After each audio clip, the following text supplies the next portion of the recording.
Spicy Productions.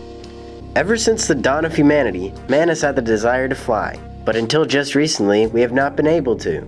People like the Wright brothers, Amelia Earhart, and Charles Lindbergh have shown what we can achieve with flight. Aviation started with blimps, hot air balloons, and gliders. In 1783, the first hot air balloon was designed by the Montgolfier brothers, but the practicality of balloons was limited because they could only travel downwind. Zeppelins became a very successful form of travel because of its ability to float and use less fuel.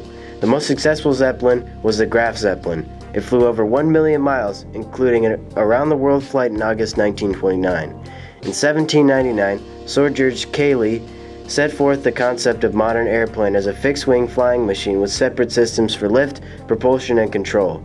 There are many competing claims for the earliest powered heavier-than-air flight. However, the most widely accepted date is December 17, 1903 by the Wright brothers.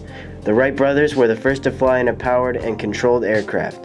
Previous flights were gliders, control but no power, or free flight, power but no control, but the Wright brothers combined both, setting a new standard in aviation records.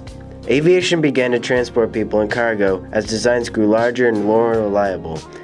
During the 1920s and 1930s, great progress was made in the field of aviation, including the first transatlantic flight of Alcock and Brown in 1919. Aeroplanes were just coming into military use at the outset of the war. Initially, they were used mostly for reconnaissance. Pilots and engineers learned from experience, leading to the development of many specialized weapon types, including fighters, bombers, and ground attack airplanes. By the beginning of World War II, many towns and cities had built airports, and there were numerous qualified pilots available. The war brought many innovations to aviation, including the first jet aircraft and the first liquid-fueled rockets. By the 1950s, the development of civil jets grew, beginning with the de Havilland Comet, though the first widely used passenger jet was the Boeing 707 because it was much more economical than the other aircraft at that time. After mastering air travel on the Earth, people then looked to even higher towards space.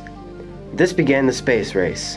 In 1955, with both the United States and Soviet Union building ballistic missiles that could be utilized to launch objects into space, the starting line was drawn for the space race.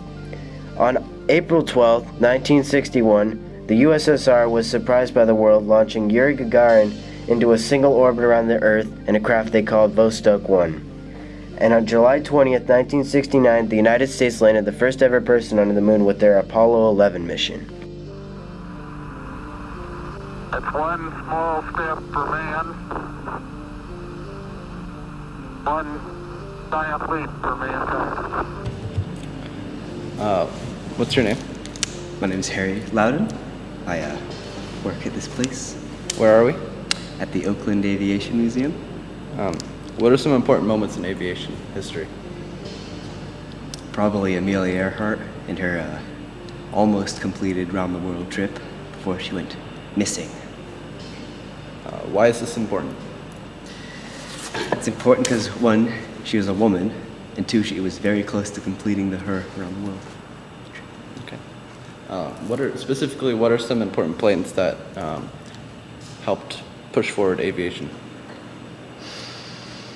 The first one would probably have to be the Wright brothers Flyer, as they say. Another one could probably be maybe an ME-262, for that was one of the very first jet aircraft.